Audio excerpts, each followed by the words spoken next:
నమస్కారం సుఖీభవకు స్వాగతం. ఈరోజు సుఖీభవలో బయటి కిడ్నీ భద్రం సుమా, గుడ్డుతో ఎనలేని ఆరోగ్యం, యువతలో ఎసిడిటీ ఎందుకు, ఈసీ పిల్స్ వాడుతున్నారా, ఇంకా హెల్త్ టిప్. ఉద్దండ పిండాల్లాంటి మన కిడ్నీలు ఏ కారణంగానైనా చతికిలబడినప్పుడు మన శరీరం మొత్తం వ్యర్థాలు మలినాలతో నిండిపోతుంది.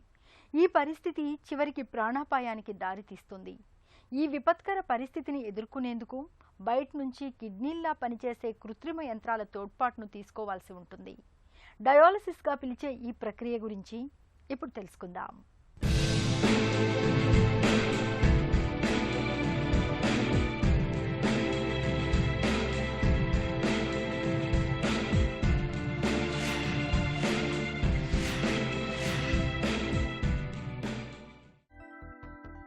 కిడ్నీలు శరీరంలో వ్యర్థాలని వడగట్టే ఫిల్టర్లు. ఒక్క రోజులో దాదాపు 1500 లీటర్ల రక్తాన్ని శుద్ధి చేస్తాయంటే మనం కిడ్నీల పనితీరును అర్థం చేసుకోవచ్చు. అలాంటి కిడ్నీలు మధుమేహం వల్ల, హై బీపీ వల్ల, ఇన్ఫెక్షన్ల వల్ల, మితిమీరిన మందుల వాడకం వల్ల, మరే ఇతర కారణాల వల్ల ఫెయిల్ అయితే అప్పటికప్పుడు మన ముందున్న మార్గం డయాలసిస్. డయాలసిస్ అంటే కిడ్నీలు చేసే పనిని వైద్య యంత్రాల సాయంతో చేసుకోవటం అన్నమాట. హఠాత్తుగా కానీ దీర్ఘకాలికంగా కానీ కిడ్నీలు ఫెయిల్ అయితే ఒంట్లో వ్యర్థాలన్నీ అలాగే పేరుకుపోతాయి. అది మొత్తం రక్తాన్ని, తద్వారా శరీరాన్నే విషతుల్యం చేసేస్తుంది. కాబట్టి రక్తాన్ని శుద్ధి చేసి వ్యర్థాలను బయటకు పంపటం అన్నది అత్యంత ఆవశ్యకం. అందుకు ఉన్న ఏకైక మార్గం డయాలసిస్. డయాలసిస్ అనేవి మనకి రెండు విధాలుగా ఉంటాయి.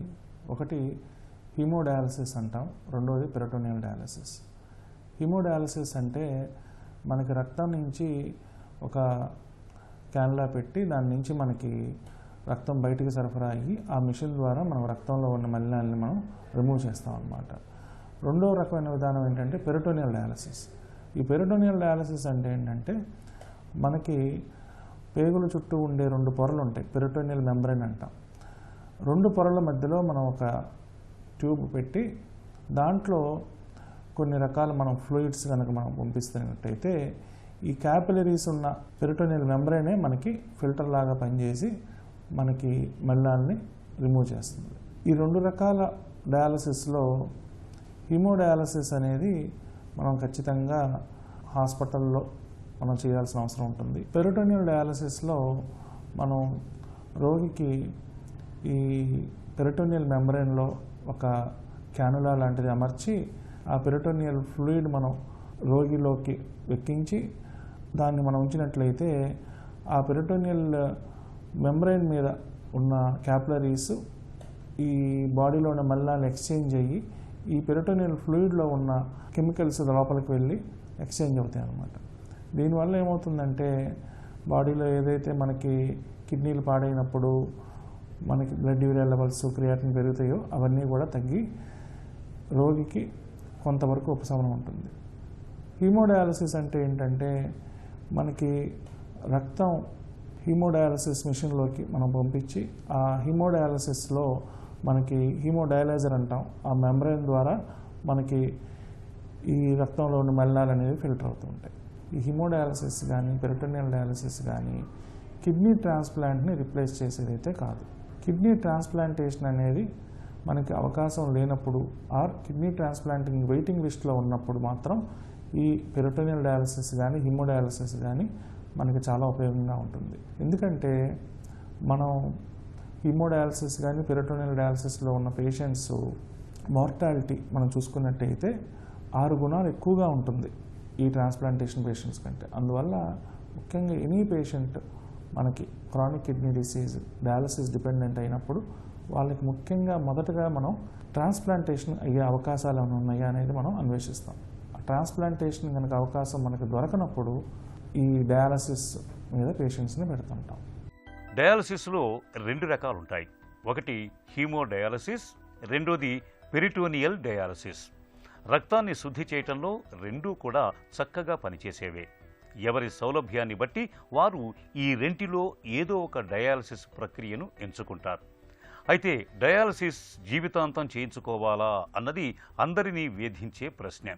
నిజానికి కొందరిలో హఠాత్తుగా వచ్చిపడే కిడ్నీ ఫెయిల్యూర్ ఉంటుంది.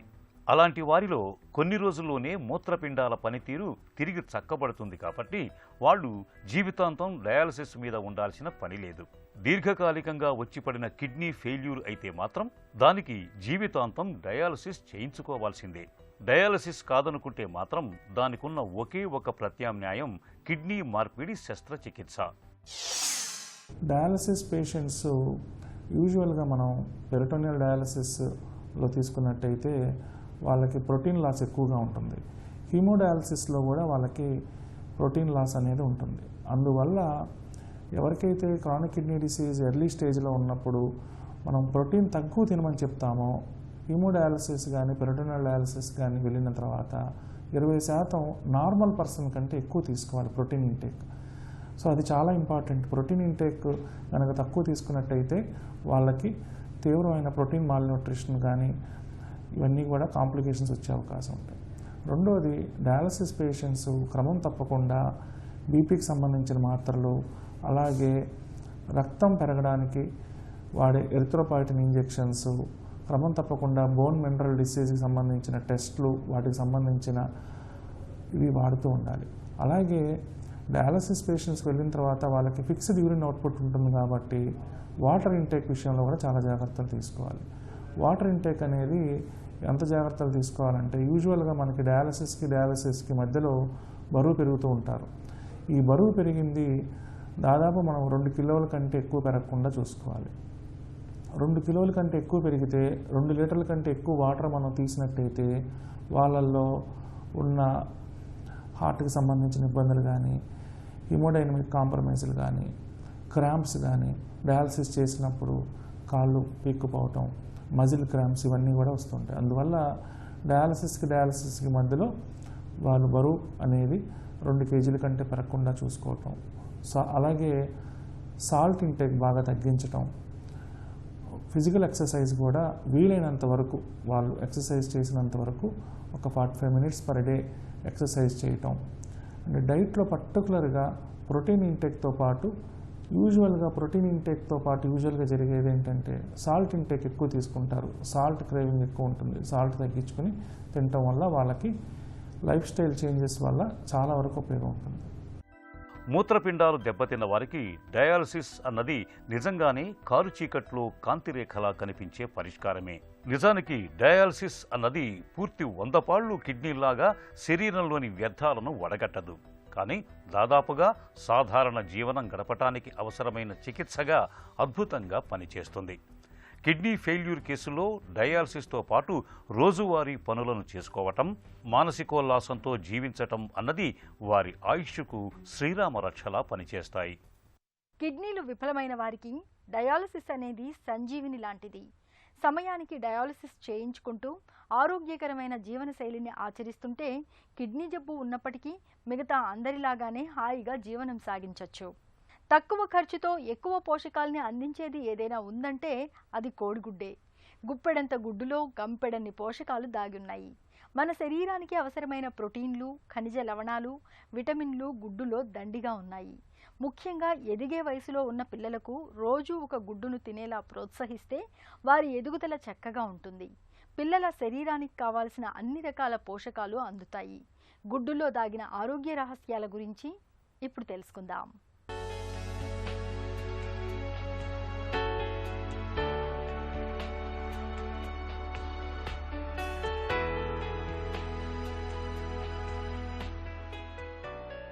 వెజిటేరియన్, నాన్ వెజిటేరియన్ లాగే ఇప్పుడు ఎగ్టేరియన్ అనే పదం బాగా వాడుకలోకి వస్తోంది. గుడ్డుతో లభించే పోషకాలను దృష్టిలో ఉంచుకొని పోషకాహార నిపుణులు మొదలుకొని స్పెషలిస్టు డాక్టర్ల వరకు అందరూ గుడ్డును ప్రతిరోజూ తీసుకోవాల్సిందిగా సిఫార్సు చేస్తున్నారు. అసలు ఇంతకీ గుడ్డులో ఏమున్నాయి? గుడ్డులో మాంసకృత్తులు సమృద్ధిగా ఉంటాయి. ఎదిగే పిల్లలకు ఇవి చాలా అవసరం.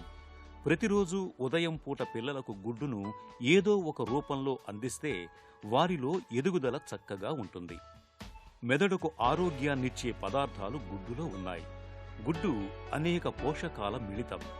ఇందులో శరీరానికి అవసరమయ్యే అన్ని కీలకమైన విటమిన్లు, ఖనిజాలు, మేలు చేసే అన్సాచురేటెడ్ కొవ్వులు, మాంసకృత్తులు లభిస్తాయి. బరువును కూడా తగ్గిస్తాయి. గుడ్డులోని నాణ్యమైన ప్రోటీన్ల వల్ల గుడ్డు తీసుకోగానే కడుపు నిండినట్టుగా అవుతుంది. ఎక్కువ ఆహారం తీసుకోనివ్వదు. అందువల్ల పరిమిత ఆహారం తీసుకుని బరువును నియంత్రించుకోగలుగుతారు. రోజు గుడ్డు తినే వారికి ఐసైట్ మరియు శుక్లాలు వచ్చే అవకాశం బాగా తగ్గుతుంది. గుడ్డులో విటమిన్ ఏ ప్రధానమైన జీవపోషకం. ఇది గుడ్డులోని పచ్చసొనలోనే అధికం. కంటి దోషాలు లేకుండా ఉండాలంటే జింక్, సెలీనియం, విటమిన్ ఇ ఇందులో అధికంగా ఉన్నాయి. గుడ్డుతో ప్రయోజనాలు దండిగా ఉన్నాయని రోజుకు 4-5 గుడ్లను తినటం మంచిది కాదు. గుడ్లను సరైన పద్ధతిలో ఉడికించి రోజుకి 1 గాని 2 గాని తినవచ్చు. గాడి తప్పిన ఆహారపు అలవాట్లు, పొగ, మద్యం వంటి చెడు వ్యసనాలు ఇవాళ యువతరానికి ఎసిడిటీని శాపంగా అంటగడుతున్నాయి. గుండెలో మంటగా ఉందని, ఛాతీలో కొలిమి పెట్టినట్లుగా వేదనగా ఉంటోందని, పదే పదే పుల్లటి తేన్పులు వస్తున్నాయని చాలామంది బాధపడుతున్నారు. ఎసిడిటీకి గ్యాస్ ట్రబుల్ కూడా తోడవుతోంది. ఈ నేపథ్యంలో యువతలో ఎసిడిటీకి కారణాలు, పరిష్కార మార్గాల గురించి ఇప్పుడు తెలుసుకుందాం. యూత్లో ఎసిడిటీ ప్రాబ్లం అధికమయ్యేందుకు ప్రధాన కారణం వాళ్ళ యొక్క జీవన సరళి, లైఫ్ స్టైల్. ఇది ప్రధాన పాత్ర పోషిస్తుంది. అయితే వీరు తీసుకునే ఆహారంలో అధికంగా క్యాలరీస్ ఉండటము, ఎక్కువ ఫ్యాట్ ఉండటము, జంక్ ఫుడ్ ఉండటము, తర్వాత ల్యాక్ ఆఫ్ ఫిజికల్ యాక్టివిటీ, వారు కంప్లీట్గా ఎక్సర్సైజ్ చేయకపోవటము, స్మోకింగ్, ఆల్కహాల్, తర్వాత స్ట్రెస్, స్ట్రెయిన్, వారు తీసుకునే మెడిసిన్స్ కానివ్వండి, ఇవన్నీ కూడా మనకి ఇంపాక్ట్ చేస్తుంటాయి అన్నమాట. సో కాబట్టి వీళ్ళ ఎసిడిటీ ప్రాబ్లం అనేది అధికంగా ఉంటుంది. ఎసిడిటీ ప్రధానంగా మనకి కడుపులో మంటగా అనిపించటము, ఛాతీలో మంటగా అనిపించటము, పెయిన్ అనేది ఎపిగాస్ట్రిక్ నుంచి బ్యాక్కు రేడియేట్ కావటము, పుల్లటి తేన్పులు రావటము, కడుపు ఉబ్బరంగా అనిపించటము, వీక్నెస్, అనీజీనెస్, తెలియకుండా కడుపు అంతా అనీజీగా ఉండటము, తర్వాత బద్ధకంగా అనిపించటము, కొద్ది మందిలో డైజెషన్ తగ్గిపోవటము, ఎక్కువ డైజెషన్ అవటము, తర్వాత మోషన్స్ కనుక అధికంగా కావటము, కొద్ది మందిలో కాన్స్టిపేషన్ కూడా అధికంగా ఉంటుంది. తర్వాత ఈ ఎసిడిటీతో ఆల్రెడీ ఇరిటబుల్ బౌల్ సిండ్రోమ్ ఉండే వాళ్ళను, ఇన్ఫ్లమేటరీ బౌల్ డిసీజ్ ఉండే వాళ్ళను సిమ్టమ్స్ అనేవి ఫ్లేర్ అప్ అవటం కూడా అధికమవుతుంది. ఈ ఎసిడిటీని కంట్రోల్ చేసేందుకు యాంటాసిడ్స్ అని, H2 బ్లాకర్స్ అని, ప్రోటాన్ పంప్ ఇన్హిబిటర్స్ అని, తర్వాత ప్రోకైనెటిక్ డ్రగ్స్ అని, ఇవన్నీ మనకి అవైలబుల్ ఉన్నాయి. ఈ యాంటాసిడ్స్ అనేవి డైరెక్ట్ యాసిడ్ని న్యూట్రలైజ్ చేయడం వల్ల క్విక్ రిలీఫ్ అనేవి ఇస్తుంటాయి. H2 రిసెప్టర్ బ్లాకర్స్ ఇవి డైరెక్ట్ అంటే న్యూట్రలైజ్ చేయవు, యాసిడ్ ప్రొడక్షన్ అనేది తగ్గిస్తుంటాయి, బట్ లాంగ్ యాక్షన్ అనేది ఉంటుంది. వీటిల్లో రానిటిడిన్, సిమిటిడిన్, ఫోమిటిడిన్ అనే ట్యాబ్లెట్లు వాడతారు. తర్వాత ప్రోటాన్ పంప్ ఇన్హిబిటర్స్ ఇవి కూడా లాంగ్ యాక్టింగ్ యాసిడ్ ప్రొడక్షన్ అనేది తగ్గిస్తుంటాయి. లాంగ్ యాక్టింగ్ ఉంటుంది, యాసిడ్ ప్రొడక్షన్ అనేది తగ్గిస్తుంటాయి. వీటి వల్ల కూడా మనకి ఎసిడిటీ కనుక కంట్రోల్ కాకపోతే ఆ లోయర్ ఈసోఫాగల్ స్ఫింక్టర్, LES అంటారు, అక్కడ రింగులాగా వేయటము, తర్వాత ఫండోప్లికేషన్ అని స్టమక్ దగ్గర దాన్ని ఆపరేషన్ చేయటం ద్వారా మనకి ఎసిడిటీని మనం నివారించుకోవచ్చు. అసలు ఎసిడిటీ అనేది రాకుండా ఉండాలంటే ప్రతి ఒక్కరు తీసుకునే ఆహారం పైన శ్రద్ధ ఉండాలి. బ్యాలెన్స్ డైట్ ఉండాలి, దాంట్లో ఫైబర్ అనేది ఉండాలి, ఫైబర్ సమపాలలో ఉండాలి, ఎక్కువ ఫ్యాట్, జంక్ ఫుడ్ అనేది లేకుండా చూసుకోవాలి. మన ఆహారము, జీర్ణ వ్యవస్థ అనేది నోటి ద్వారా ప్రారంభమవుతుంది కాబట్టి డైజెషన్ అది నోట్లోనే సరిగ్గా కావాలి. ప్రతి ముద్దను బాగా చూ చేయాలన్నమాట, బాగా నమిలి తినాలి. ఫుడ్ తీసుకున్న 2 hours వరకు పడుకోకుండా ఉండాలి. ఎసిడిటీ బాధలకు ఆహారపు అలవాట్లను చక్కదిద్దుకోవడం ఒక్కటే మార్గం. యాంటాసిడ్ మాత్రలతో తాత్కాలిక ఉపశమనమే తప్ప శాశ్వత ఉపశమనం ఉండదు. చక్కటి ఆహారపు అలవాట్లను పాటించడం, వేళకు తినడం, మానసిక ఒత్తిళ్లను తగ్గించుకుంటే ఎసిడిటీ బాధలు చాలా వరకు తగ్గిపోతాయి. అవాంఛిత గర్భాన్ని నిరోధించడానికి ఇవాళ మన ముందు నోటి మాత్రల రూపంలో ఒక చక్కటి పరిష్కారం మనకు అందుబాటులో ఉంది. వీటినే వాడుకలో ఈసీ పిల్స్ అని కూడా పిలుస్తారు. అయితే వీటిని మనలో చాలామంది అబార్షన్ పిల్స్గా పొరబడుతున్నారు. అలాగే గర్భాన్ని నిరోధిస్తాయన్న భావనతో ఒకేసారి 2 మాత్రల్ని కూడా మింగుతున్నారు చాలామంది. మరికొందరేమో ఈసీ పిల్స్ వాడకం అంత సురక్షితం కాదని, పీరియడ్స్ గాడి తప్పుతాయని, ఇంకా లేనిపోని సమస్యలు వచ్చి పడతాయని నమ్ముతున్నారు. అసలు ఈ నమ్మకాల్లో నిజమెంత? ఈసీ పిల్స్ వాడకం ఎలా ఉండాలి? మొదలైన వివరాల గురించి డాక్టర్ని అడిగి ఇప్పుడు తెలుసుకుందాం.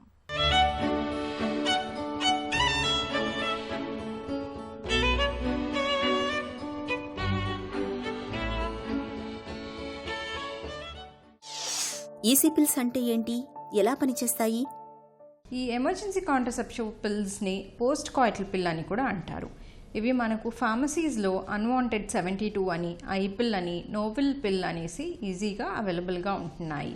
ఇవి యూజువల్గా అన్ప్రొటెక్టెడ్ ఇంటర్కోర్స్ అయినప్పుడు, అంటే ఓవ్యులేషన్ టైంలో, అంటే గుడ్డు విడుదల అయ్యే టైంలో మనకి ప్రెగ్నెన్సీ వద్దు అనుకున్న వాళ్ళు ఆ టైంలో నెక్స్ట్ డే ఇమీడియట్గా వేసుకోవటం జరుగుతుంది. లేదా మనం ఓరల్ కాంట్రసెప్టివ్ పిల్స్ 21 ట్యాబ్లెట్స్ లేదా 28 ట్యాబ్లెట్స్ వాడుతూ ఉంటారు. సో ఈ పిల్స్ ఏదైనా మిస్ అయినప్పుడు ఈ ఎమర్జెన్సీ కాంట్రసెప్షన్ వాడటం జరుగుతుంది. లేదా ఈ oral contraceptive pills more than 3 hours లేట్గా తీసుకోవటం, అంటే యూజువల్గా మనం for example every day night 9 o'clock తీసుకుంటూ ఉంటారు. సో వాళ్ళు ఏదైనా మోర్ దాన్ 3 hours లేట్ అయితే ఈ ఎమర్జెన్సీ కాంట్రసెప్షన్ అనేది వాడటం తప్పనిసరిగా తీసుకోవాలి. లేదా ఇంటర్కోర్స్ టైంలో కాండమ్ వాడినప్పుడు అది టేర్ అయిన సందేహాలు ఉంటే ఈ కాంట్రసెప్టివ్ పిల్ వాడాల్సి వస్తుంది. లేదా తర్వాత అన్ప్లాన్డ్ ఫస్ట్ టైం ఇంటర్కోర్స్ లేదా అసాల్ట్ జరిగినప్పుడు లేదా రేప్ జరిగినప్పుడు ఈ ట్యాబ్లెట్ని ప్రిస్క్రైబ్ చేయబడతాం. ఈ ట్యాబ్లెట్ వేసుకున్నప్పుడు సర్వైకల్ మ్యూకస్ అంటే గర్భసంచి ద్వారం దగ్గర ఉన్న మ్యూకస్ని థిక్గా చేసి స్పర్మ్స్ని పెనట్రేట్ అవ్వకుండా చేస్తుంది. ఆ తర్వాత ఓవ్యులేషన్ అంటే అండాశయం నుంచి గుడ్డు విడుదల అవ్వకుండా కూడా ఈ ట్యాబ్లెట్ ద్వారా జరుగుతుంది. అండాన్ని మరియు స్పర్మ్ని కలవకుండా అంటే ఫర్టిలైజేషన్ కానివ్వకుండా చేస్తుంది.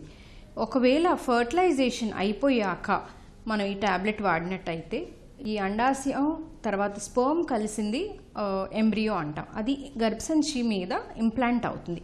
ఆ ఇంప్లాంటేషన్ జరిగాక ఇది కార్పస్ ల్యూటియం ద్వారా మనకి ఎంబ్రియోకి న్యూట్రిషన్ సప్లై చేస్తుంది. సో ఈ ఎమర్జెన్సీ కాంట్రసెప్టివ్ ఏం చేస్తుందంటే ఈ న్యూట్రిషన్ సప్లైని కానివ్వకుండా ఎంబ్రియోకే చేస్తుంది. మితిమీరిన ఈసీ పిల్స్ వాడకంతో ఎలాంటి అనర్థాలు కలగొచ్చు? ప్రతి ట్యాబ్లెట్కి ఎంతో కొంత సైడ్ ఎఫెక్ట్స్ ఉన్నట్టుగా ఈ ట్యాబ్లెట్కి కూడా మైల్డ్ సిమ్టమ్స్ లైక్ నాసియా అంటే వికారం, వాంతులు, తలనొప్పి, పొత్తికడుపులో నొప్పి ఇలాంటివి చూస్తూ ఉంటాం. హార్మోనల్ చేంజెస్ కూడా, అంటే ఈ ట్యాబ్లెట్ వాడిన తర్వాత నెక్స్ట్ పీరియడ్స్ మీద ఇర్రెగ్యులర్ పీరియడ్స్ కానీ బ్లీడింగ్ ఎక్కువ అవటం కానీ ఈ కాంప్లికేషన్స్ కూడా ఉంటాయి. ఆ తర్వాత కొంతమందికి ట్యాబ్లెట్స్ పడకపోవటం మూలాన కూడా అనాఫిలాక్టిక్ రియాక్షన్స్ కానీ వాస్కులర్ కాంప్లికేషన్స్ కూడా చూస్తూ ఉంటాం. ఒకేసారి 2-3 పిల్స్ వేసుకోవడం మంచిదేనా? ఇప్పుడున్న యంగ్ గర్ల్స్ ఏం చేస్తున్నారంటే ఇంటర్కోర్స్ తర్వాత ప్రెగ్నెన్సీ వస్తుందేమో అన్న టెన్షన్తో 1 కాదు 2-3 వాడుకునే అవకాశాలు ఉంటున్నాయి. సో వీళ్ళకి అవేర్నెస్ అనేది తీసుకొచ్చి ఆ ట్యాబ్లెట్స్ అలా వాడకూడదు, డాక్టర్ని కన్సల్ట్ చేసి ప్రెగ్నెన్సీ వద్దు అనుకుంటూ ఉంటే ఈ ట్యాబ్లెట్స్ ఎలా వాడాలి అనేసి తెలుసుకుంటే మంచిది. ఈసీ పిల్స్ని అబార్షన్ పిల్స్గా భావించవచ్చా? ఈ ఎమర్జెన్సీ కాంట్రసెప్టివ్ పిల్స్ని మార్నింగ్ ఆఫ్టర్ పిల్ అని కూడా అంటారు. సో ఈ ట్యాబ్లెట్ ఏంటి అంటే ఇంటర్కోర్స్ అయిన వెంటనే ట్యాబ్లెట్ వాడుకోవాలి అనేసి. సో ఈ ట్యాబ్లెట్స్ అబార్షన్ పిల్స్గా పనిచేయవు. ఇది ఓన్లీ ప్రెగ్నెన్సీ రాకుండా అరికడుతుందే కానీ ఆల్రెడీ ఉన్న ప్రెగ్నెన్సీని అబార్షన్కి పనిచేయదు.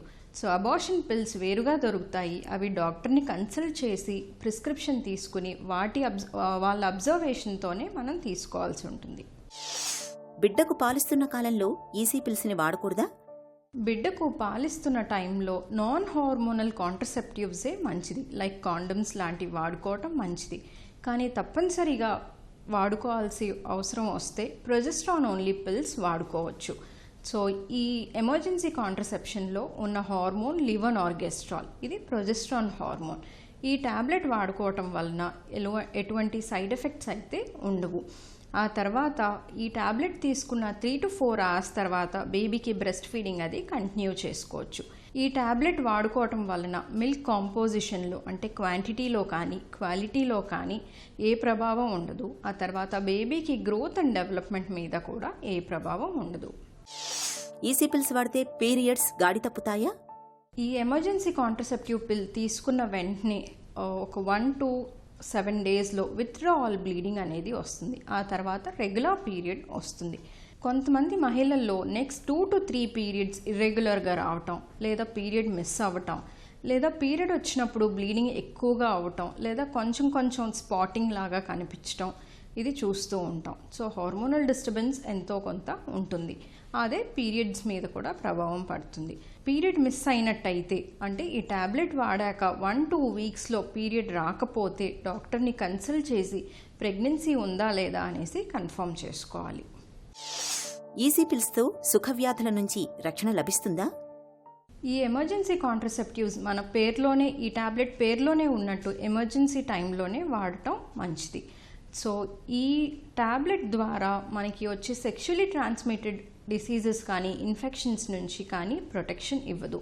సో అలా కావాలి అనుకున్నప్పుడు సెకండ్ మెథడ్ కాండమ్స్ వాడటం మంచిది. సో ఈ ఎమర్జెన్సీ కాంట్రసెప్షన్ అయితే సెక్షువల్లీ ట్రాన్స్మిటెడ్ డిసీజెస్ని అరకట్టడం అయితే జరగదు. ఈసీ పిల్స్ వాడకం ఎలా ఉండాలి? ఈ ఎమర్జెన్సీ కాంట్రసెప్టివ్ పిల్స్ నేను ఇందాక చెప్పినట్టు ఎలా వాడాలి, ఎప్పుడు వాడాలి అంటే అన్ప్రొటెక్టెడ్ ఇంటర్కోర్స్ ఉన్నప్పుడు, లేదా కాండమ్ టేర్ అయినప్పుడు, లేదా ఓరల్ కాంట్రసెప్టివ్స్ మర్చిపోయినప్పుడు వాడటం జరుగుతుంది. ఈ టాబ్లెట్ గురించి మనకు అందరికీ అవేర్నెస్ తెచ్చి 1-2 కాకుండా సింగిల్ టాబ్లెట్ వేసుకోవాలి అనేసి తెలవాలి. ఈ టాబ్లెట్స్ ప్రిస్క్రిప్షన్ లేకుండా దొరకటం వల్ల యూత్ గర్ల్స్ మిస్యూజ్ చేస్తున్నారు. సో వాళ్ళకి అవేర్నెస్ అనేది తీసుకొచ్చి ఈ టాబ్లెట్ మూలాన తర్వాత ప్రభావం ఉంటుంది, లేదా పీరియడ్స్ మీద ప్రభావం ఉంటుంది అనేసి వాళ్ళు తెలుసుకోవాలి.